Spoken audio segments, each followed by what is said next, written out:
रीवा में ब्लैकलिस्ट कर बाहर किए गए आउटसोर्स कर्मचारियों को बहाल किए जाने की मांग को लेकर अगस्त क्रांति मंच फाउंडेशन ने आयुक्त कार्यालय के सामने अनशन शुरू किया गया था, जो लगातार 5वें दिन जारी रहा। अगस्त क्रांति मंच के संयोजक कुंज बिहारी तिवारी ने बताया कि आउटसोर्स कर्मचारियों की हालत लगातार खराब होती जा रही है। इसके बावजूद भी प्रशासन की नजर अनशनकारियों पर नहीं पड़ रही है।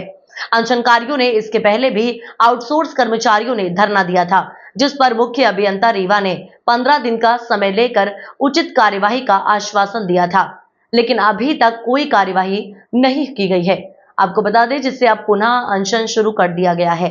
बताया कि प्रभारी प्रमुख अभियंता ने हटाए गए कर्मचारियों से सूची मांगी थी, जो उनको उपलब्ध करा दी गई है, लेकिन अब जब तक मांगे पूरी नहीं की जाएंगी तब तक अनशन चलता रहेगा। इनकी प्रमुख मांगों में सभी आउटसोर्स कर्मचारियों को बहाल किया जाए और सभी को सेमी स्किल्ड में ही रखा जाए। साथ ही इनको कनिष्ठ अभियंता द्वारा माह जुलाई 2024 में बनाए लेटर के आधार पर काम दिया जाए, अन्यथा हटाए गए आउटसोर्स कर्मचारियों का धरना प्रदर्शन अनिश्चितकालीन जारी रहेगा। सुनिया आउटसोर्स की मांगों को लेकर धरने पर बैठे अगस्त क्रांति मंच के संयोजक कुंज बिहारी तिवारी ने धरने को लेकर क्या कुछ कहा। आज अनशन का 5वां दिन है और क्या कुछ निकल कर सामने आ रहा है? देखिए, ये इतना निकल के आ रहा है कि 3 साथियों की हालत ज़्यादा खराब है। गर्मी और डिहाइड्रेशन के कारण इनका बीपी शुगर भी बढ़ा है। और ये निकल के आ रहा है कि एक केवल आउटसोर्स के जो कर्मचारी के बाद इनकी बहाली थी, पर कागजों के अवलोकन करने के बाद निकल के आ रहा है कि एक व्यापक संगठित लूट है, और जो उस लूट के सरगना हैं उनके दबाव पे इनको और इनके बहाली तो छोड़िए, इनके जीवन बचाने का प्रयास नहीं हो रहा है। आपको बहुत सारे कागज उपलब्ध कराए गए हैं कि महाप्रबंधक तक बात गई थी। आपको ये भी पत्र उपलब्ध कराएं कि अवर सचिव ने भी इसको लिखा था, महाप्रबंधक ने लिखा, लेकिन मुख्य अभियंता जो इस घोटाले का सूत्रधार है IK त्रिपाठी, उन्होंने इन कागजों को दफन करके खंभात की खाड़ी में भिजवा दिया। जो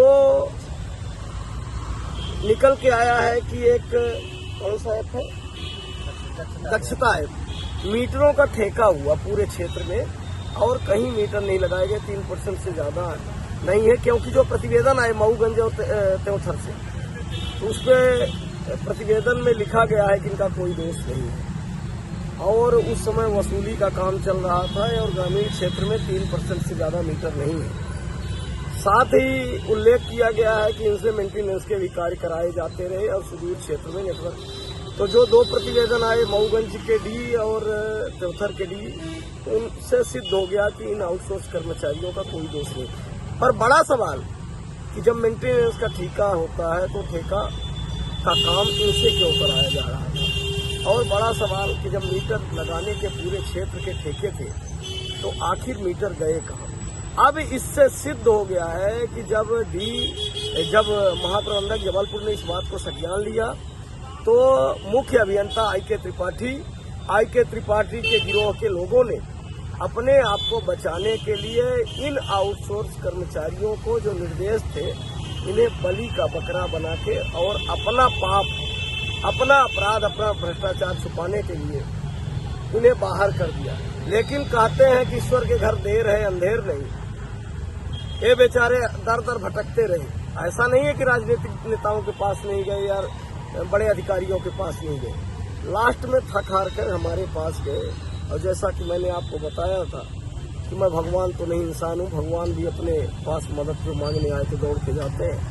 इन भाइयों के न्याय के लिए मैं अपने जीवन के बलिदान देने के लिए निरंतर बैठा हूँ। आज 5वां दिन है और तब तक बैठे रहेंगे जब तक हमारे शरीर में प्राण है। लेकिन इस महाघोटाले को आप दिखाइए कि किस तरह से मैंने आपको 50, 60, 100, 150 कनेक्शन का हमने डाटा आपको दिया है कि IVRS क्रमांक जो कनेक्शन नंबर है और जो मीटर नंबर है एक है, काल्पनिक मीटर नंबर डाले गए और काल्पनिक मीटर नंबर डाल के काल्पनिक दक्षता ऐप से काल्पनिक डेमो मीटर रखवा कर ये फर्जी बिलिंग करा रहे थे, जिससे उपभोक्ताओं को भारी नुकसान तो हुआ ही, साथ ही जो ताकतवर रसूखदार लोग थे उनको इन्होंने फायदा पहुंचाया और जिससे सरकार को और विभाग को भी अरबों अरबों का नुकसान हुआ है। इसकी जांच सीबीआई से कराई जाए और हम तो निरंतर लगे हैं, लेकिन ये बहुत बड़े घोटाले का जिंद निकल कर आया है और जिसके सरगना, जिसके संरक्षक जो हो वो सब बेनकाब होंगे, भले हमारा प्राण चला जाए। आखिर मीटर लगे थे तो फिर डेमो मीटर की जरूरत है। प्रशासन की ओर से कुछ आश्वासन मिला? प्रशासन के ओर से कोई प्रतिनिधि आए? कोई नहीं, जबकि अंग्रेजों के टाइम भी एक अमर अनशन का प्रोटोकॉल था। हम कोई अपराध नहीं कर रहे हैं। भारत के संविधान द्वारा जो एक भारत के नागरिक होने के नाते हमें मौलिक अधिकार मिले हैं।